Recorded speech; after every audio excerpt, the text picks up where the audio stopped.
Yeah, folks, some new cards are on the way to Marvel Snap tomorrow, and for once you don't actually have to like buy them or unlock them. They are just available as a part of the new game mode Grand Arena. There are basically going to be 8 designated champion cards. For instance, the Thing First Steps, they're marked as champions, and then you'll build a deck around them, but then you also get a new skill card for each of those champions. So for instance, this is the skill card you see here. Now, as far as Grand Arena and how this works, it's a little bit different than normal Marvel Snap. Of course, it's a limited time game mode, but beyond that, you're going to start each game at 2 energy and go up to 7. So kind of like the original old school version of Erishim. But then also you're going to start with your champion and that skill card in hand at the start of every game. So it's going to be super reliable game plans where you'll always have Thing First Steps. You always have Clobberin Time, so you probably want to build the deck to really support your champion and the respective skill card as much as you can. So on top of that, everybody's going to have free decks that you can just play. Like this is the Clobberin Time deck for the Thing. Even if you've never played Marvel Snap in your life, if you're a first timer, you can hop in, and during the Grand Arena event, you will be able to play this deck. Alternatively, you can build custom decks, including the Thing First Steps, if you'd like. So I will say, like, that's really nice for new players just to give them a deck. It's really good to just like queue up quickly. But I'll also say a lot of these decks are going to be immediately ignored as people build more refined, more powerful, more busted stuff around these new skill cards, which I do think will be possible, and a few things we'll talk about in this video. So I wanted to go through real quickly and just take a look at each of these new decks, and of course take a look at all of the new skill cards, kind of give them reviews, let you know which ones I think will be most powerful and what you might want to do with each of these cards. So all that said, let's go ahead and kick things off here with Clobberin Time. And Clobberin Time here is a 6-cost skill that reads, costs 1 less for each different cost among your cards in play. On reveal, give your champion +8 power. Now, again, a reminder, this will always be in your opening hand, and you're going to have extra energy every turn this game, which could probably help you get down various costs. Now, interestingly for the deck we see here, there's a few tricks to keep in mind, like Captain America Sam Wilson, for instance. Remember, he has a 0-cost shield that starts in play, and 0 cost being a unique cost, of course, is going to discount your Clobbering Time right from the start and actually make it, I think, pretty easy, basically, to get 6 unique costs by turn 5, so that when you go into turn 6, Clobbering Time should very reliably, I think, be 0. Maybe sometimes it'll be like 1 energy or whatever, but it's probably going to be a 1-cost way to give your Thing +8 power. That's just a nice little stat buff in its own right, but also, of course, can scale really nicely with Thing First Steps if he's able to destroy something really big. As we saw in yesterday's video, that's not super reliable because, yeah, there might be a 15 power target to destroy, but there might be a rock right next to it that gets destroyed instead, and that can be kind of sad. So I will say, like, efficiency here is really nice. Consistency, I think, is going to be really easy to achieve as well.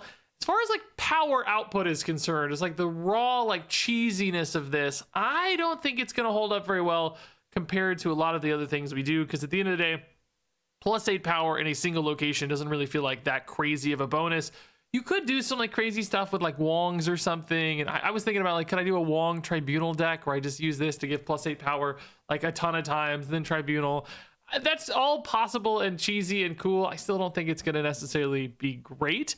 So as far as this deck is concerned, I like this package a lot. It makes sense, right? Like we said, Sam giving you a 0, Scar can actually give you a 7. That's another way to actually get, you know, even more discounts. Like if you miss a 2 or a 3 or something, no problem. This could still reliably go to 0.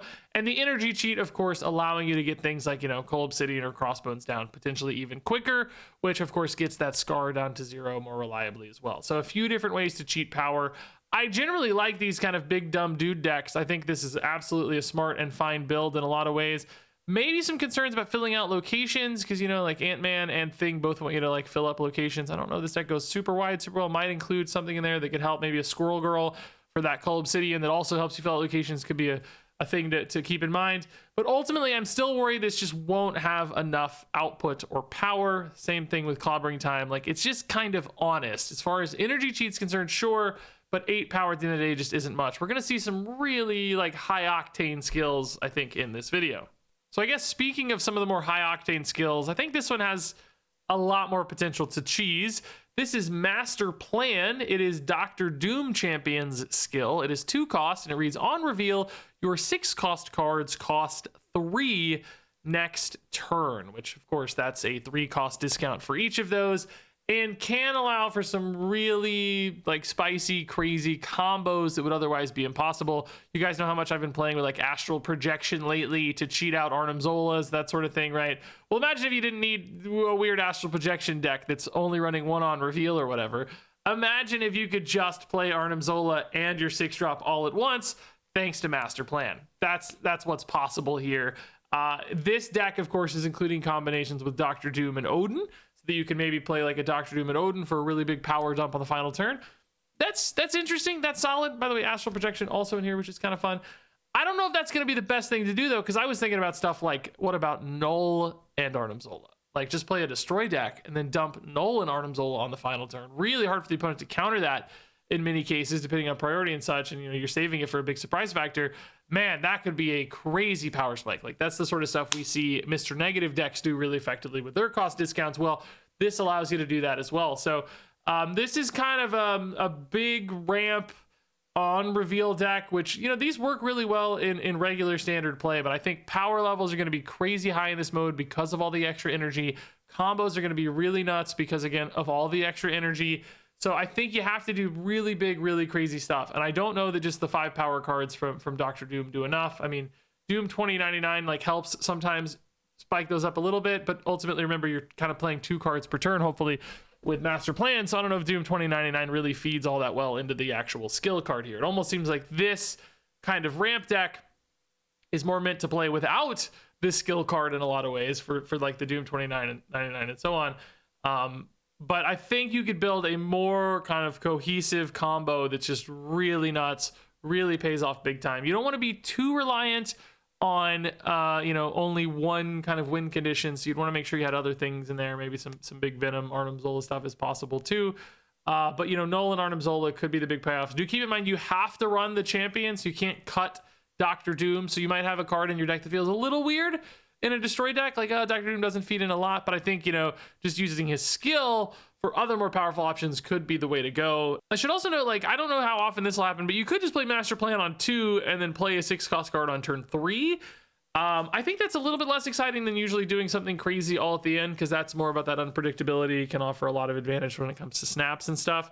But it is definitely an option if there's some 6-drop card in particular that's good because it came down early, or it allows you to cheese it in that way. Could also go that route, but I think the big combo hits are really going to be where this one goes and what makes this super strong. And I don't even know that I've looked at all the combos, right? Like just Null and Arnim Zola is the first thing that came to mind. I'm sure there are other fantastic options possible for this in the 6 cost slot as well. I mean, honestly, a Gore and Arnim Zola is pretty good too, for the record. Like, just Arnim Zola probably belongs in this deck is the takeaway. So next up here, I wanted to go kind of a 2-for-1 on new cards. This is Mole Man's deck and skill. Now, Mole Man is also, I guess, kind of coming out tomorrow as one of the rewards for this game mode. If you need a refresher on what Mole Man's all about, don't worry, I've got you here. He is a 3/3 on reveal.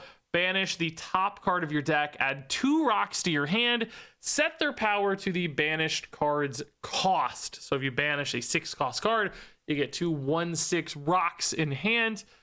Which that's already pretty nice, right? 1/6 would be insane. And then you have something like Subterranean Summons, a new 2 cost skill with on reveal, give each created card in your hand -1 cost or +2 power. So if you had, say 3 or 4 things in hand, this could be a chill +6, maybe a discount by a few points, get a few +2s here and there.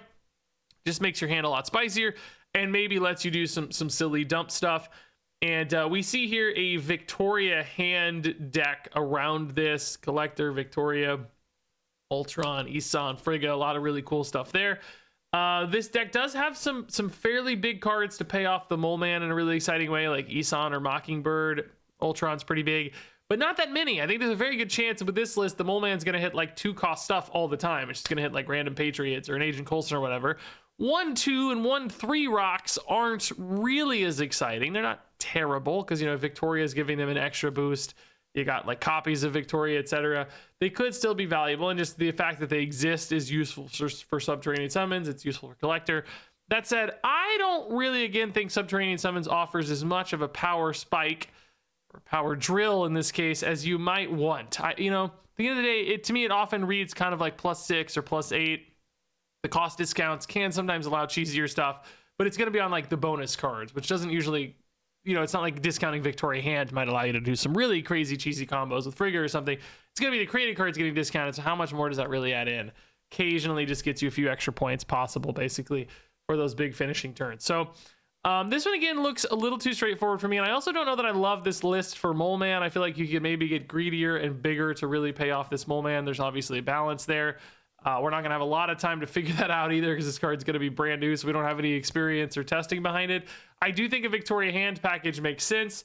Maybe just some tweaks here and there. I definitely don't know if you need Iron Patriot. Maybe you don't even need something like Quinjet in this list if you're already going to be discounting stuff via Subterranean Summons. Maybe the Quinjet's a little bit of overkill. Stuff might already be kind of going to 0 or something, so Quinjet's useless. Maybe you need a Hood for some demons.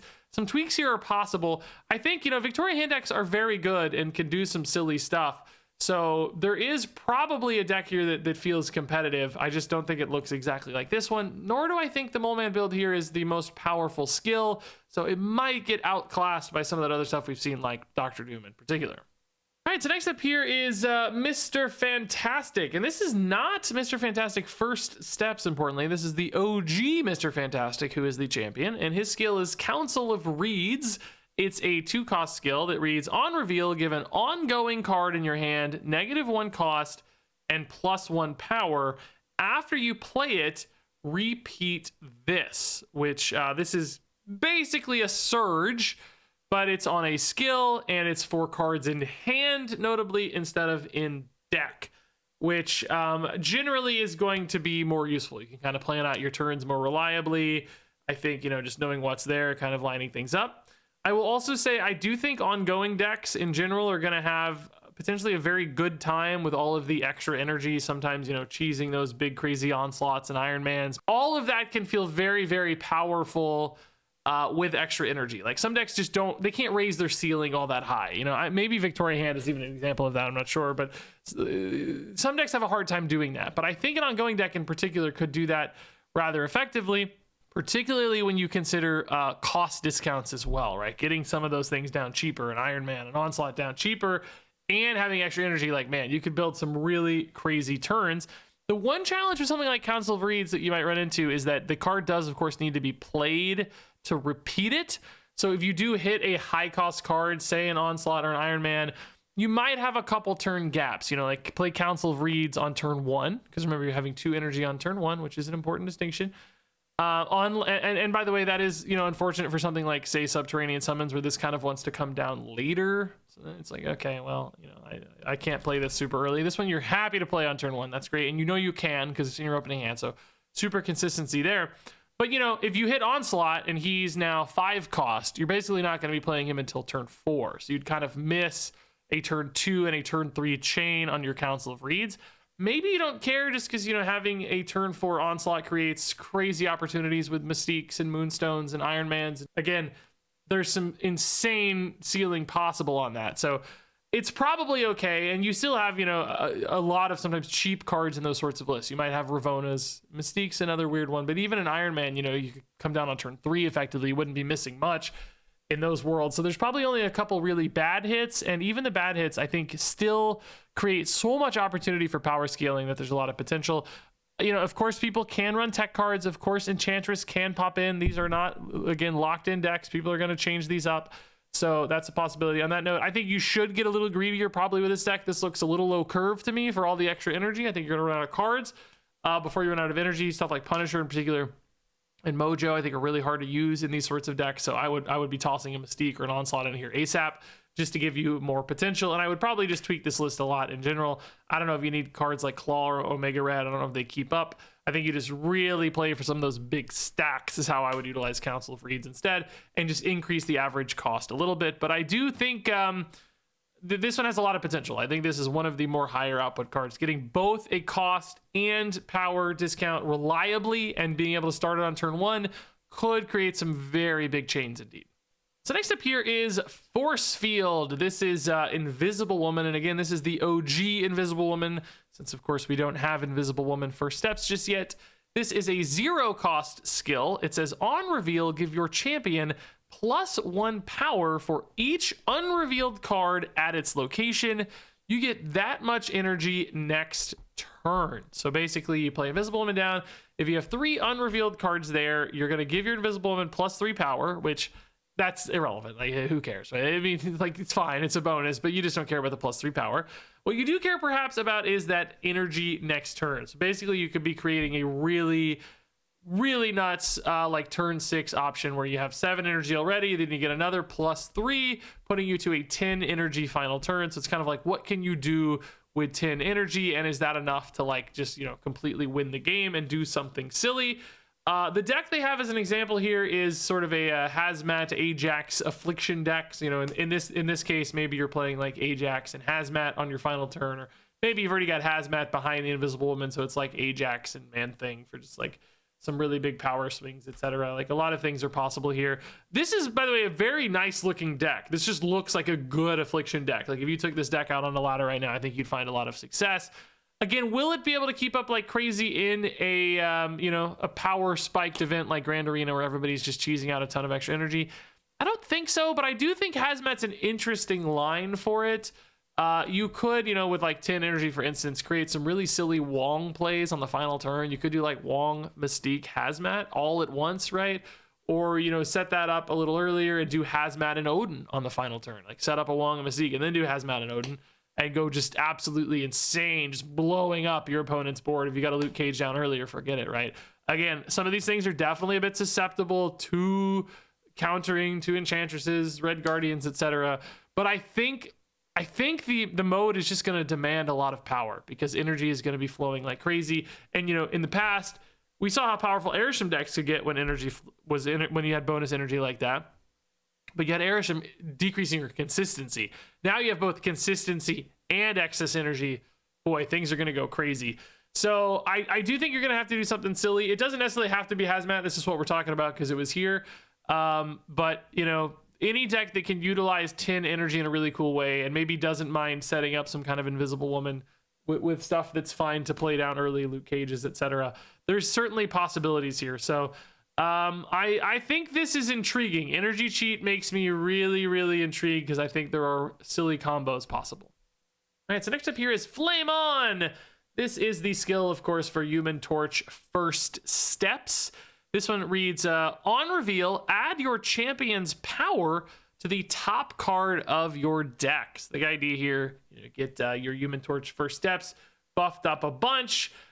It's not going to be as big as it would be perhaps normally because, you know, obviously since this is adding to the top card of your deck, you're going to want to play this by turn 5 so that you can draw that top card and be able to play it reliably on turn 6, or even earlier if you want to do silly stuff with that. You know, if you wanted to hit Black Panther and Arnim Zola, you might need to do it even sooner. So you're kind of shortening the clock a little bit on your Human Torch. That said, you know, you do have excess energy, so you can play your Torch on turn 2, so he's going to buff himself a little quicker, but it might still be hard to get as many buffs on your Torch as you'd like, just from like a sequencing and order standpoint. You know, you have like Forge to play it early, but sometimes hard to follow up after that, and it feels like you really want to invest in that Torch. So you might need stuff like, I don't know, Ironheart to come down and hit the Torch after, and you might still need ways to reliably fill that location, setting up for a turn 5 where you're playing Flame On plus something else, and then hoping to hit some kind of crazy payoff home run. A Brood, an Iron Man, a Black Panther are good examples in this list. Lasher would be too late, I guess, for turn 6. Sinister's fine. We literally played a deck just like this yesterday, so you guys get the idea. You know, this could be a very powerful thing, because if you get that Torch up to like, you know, 10, 12, 14, which is numbers we've seen pretty consistently, maybe even bigger, that is a crazy amount of power for only 1 energy, basically. You know, 14 for 1 is silly, particularly because this deck can scale that even more. So that 14 suddenly turns into 28 if it's on a Mr. Sinister, right? It turns into a 42 if it's on a Brood. That's crazy output for 1. I feel like with Clobbering Time, you felt like your output was really just kind of 8, right? This Could be 8, but then you multiply it even more, which is hard for the thing to do reliably. But this is moving on to a secondary card. So there are some big plays possible for this. I just a little worried about timing. Weaving this in correctly and stuff might be weird. Filling the location on the torch sometimes feels a little wasted if you're doing it too early, so that's a little weird. Few things don't feel optimal here, but there are still some silly hits. Big Iron Man are possible. So it's just about timing and making sure you have enough ceiling and output here to keep up with those really crazy plays. So I think this deck list looks fine, by the way. I don't think you need Howard, by the way. You're not going to like wait to play your Flame On probably for the right moment. You're probably just always going to try to play your Flame On turn 5. So Howard seems kind of pointless. Like if I hit an Okoye, so be it. You know, I'm not going to like try to rip the Flame On turn 4 because Howard has a good hit or something. It's possible, but I think that'll get cut. I think you'll just run more good payoff targets. Sometimes you'll hit a Howard instead of hitting something that would be really good with buffs. Like, oh, that Howard could be a Sebastian Shaw or whatever. On that note, again, you probably want to push the curve up on all these decks a little bit. So I don't know if stuff like Okoye needs to be there. You could just have more big payoffs. But this list looks fine. I think you'll just see some tweaks and refinements to play into this a little more consistently. But I think this is a solid skill option compared to some of the ones we have. All right, so next up is Maximum Carnage. This is Carnage's skill card. This is the only like non-Fantastic Four themed one. I think they said basically kind of wanted to get some other characters in there, and like this may return in the future around other events or may just include other like, you know, generic characters or whatever. Carnage is a cool example. This is a 1-cost skill with on reveal, banish this to move your champion here, then repeat its on reveal ability. So basically this just lets you kind of bounce your Carnage around and get another eat on it. So, you know, hopefully you give it +6, then you move it and give it another +6. I'm not that excited about this, frankly. You know, best case scenario from a power output, this is an extra +6 on your Carnage. You know, it is another like cheap destroy activator, which that can be nice, you know, just having like a 1-cost destroy, another like easy Deadpool hit or whatever. I think that's fine. I don't know that this really allows you to cheese all that much outside of a normal deck. Like I think this is just worse than Dr. Doom at doing the same thing. Like this deck has Null and Arnim Zola, which, you know, again, with 7 energy, you can play Null on turn 5 and then Arnim Zola on turn 6. That's going to always be possible. That's always going to make Destroy interesting to me. But like I could do the same thing in Dr. Doom maybe and just do it as a surprise factor. I'm not as susceptible to like leaving that Null staggered out there. Maybe my opponent counters it, Chunk Cheese it or whatever, answers it so easily. So like, does this increase consistency in eating stuff, destroying stuff? Does that make the Null better? Like, does the turn 5 Null work so much better that this is a better shell? I don't know. I don't really see that, dude. Like, Destroy, it usually has a destroy card every single turn anyway. Like this list isn't even running like Deathlock, for instance. It's like, okay, I can just run a Deathlock. I mean, it is always in hand, so that kind of helps, you know. But I don't see this adding enough extra, frankly. Like it's consistency, but it's not output. And I think you're going to really demand a lot of output out of these decks. So I think it's fine. I think, you know, this would be pretty great in a regular Marvel Snap Ladder environment. I'm just thinking Grand Arena is going to push things so far that this maybe doesn't go far enough. All right, so our final skill here is Herbies. This is Helpful Assistance. It's 3 costs, and it reads, on reveal, execute all 4 of Herbie's abilities here. So that here is important because you can play it, I guess, away from Herbie, which is relevant for stuff like creating a rock here and giving 2 of your cards at other locations +1 power. You can kind of shift that around a little bit. And I think, by the way, this does not use up Herbie's abilities. I think it's probably going to be separate. It doesn't like use up his activate, so you can still do a regular one later. And you probably don't need Herbie in play either for the record to do this. You can probably just play it, which might be nice. You don't have to actually play the Herbie. So anyway, what are you getting for this, right? You're getting +2 energy next turn. You're getting a little power buff to cards at other locations, 2 of them each +1 power, so it's kind of +4 best case. You're getting a rock for 4 power, so that puts you up to kind of 8 power total, and you're doubling this card's power, but this card doesn't have any power, right? Like, the way that reads, like, I don't think it would double Herbie's power. I think it's trying to double its own power, but it doesn't have power, so is that one just kind of wasted? That feels like an oversight. Maybe it doubles Herbie's power. I don't know. Maybe you do want Herbie in play first then for that. I mean, best case though, that's still only kind of 11 power of output at a base because you get a 4, 4, and a 3, and that's if things are going perfectly. The +2 energy is nice. Like I don't want to ever write off a little more reliable energy cheat because again, there's going to be a lot of energy possibility. You could build a deck where you know you're going to have that +2 energy. You can cheat something into play. So you could like play this on turn 2, and then going into turn 3, you'd very reliably know you could play a 5 cost card on turn 3. No, you can play a 6 cost card on turn 3 because you're going to already have 4. Yeah, so you could allow you to cheat a 6 cost into play super early, while also maybe getting some power because you're getting a rock. But you know, by that stage, like the power buffs to other locations probably whiff. So there's a little bit of a weird timing challenge on this one again. And in some ways, I don't know, it does again feel sort of honest, and I don't really see this enabling anything broken. Maybe the energy cheats are going to give you a little bit of a broken edge, but it does seem kind of weird to get all of this. Also, I just don't know how it's going to work with doubling this card's power, so that's a bit of a question mark. If you have to play Herbie, I mean, a turn 1 Herbie is not a terrible thing to play, and it's nice that you know you're going to have a play on turn 1 as a 2-cost card. By the way, this Zoo deck, this does not really make a lot of sense to me for Herbie. The rock and the +1 power buffs make sense, like those are going to have reliable targets, but I just don't think Zoo's ever going to keep up with what you can do in this Grand Arena mode with all the bonus energy. So I don't know which route you'd go with this. I think it's just kind of worse at what the other decks are doing maybe, but it's probably okay just because energy cheat seems okay. All right, so that is all of the new Grand Arena decks and the skill cards. So now I guess I'm going to try to rate these from maybe best to worst. My number 1 is Master Plan. My number 2 is Council of Reeds. My number 3 is Flame On. My number 4 is Force Field. Number 5 is Helpful Assistance. Number 6 is Subterranean Summons. Number 7 is Maximum Carnage. Number 8 is Clobberin Time.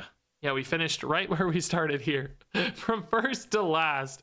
Yeah, I just don't, this one just doesn't excite me enough. I just don't know how you really cheese this all that well. So anyway, curious to hear your guys' thoughts on this. I actually think this game mode could be really fun. I haven't dove much yet into the like economy side of it. I know you're going to have tickets to play it, which will, I think, limit some free-to-play players who want to grind it a ton. I think probably for the average player, I think you'll get enough tickets to just like let you play as much as you want. I don't know how much people normally play. So I guess we'll see. I don't know what all the card rewards cost either. There's probably some great articles and insights out there. And we'll all know more tomorrow once we see it live in game and get a feel for like, you know, how it all goes. But as far as like a piece of content, as far as like having new cards, the theming, the branding around all of this, that's super sick. I love the way this is themed out. I love that we're getting new cards in the game. I love that it's approachable to like new players. They can just hop in and play this and get to enjoy the new cards. Even get to play stuff like Kid Omega if you don't have it in some of these decks. So there's a lot of wins to take away there. A lot about this I love. I just hope it does deliver on the economy side of things, because I think I'm going to try to have some fun with this too. Try to break some of these skills. There's like a whole new series of videos basically possible because of this game mode. So I'm actually pretty pumped. Curious to hear your guys' thoughts on all these. As always, share those down below. Thanks so much for watching, and I guess I will see you around.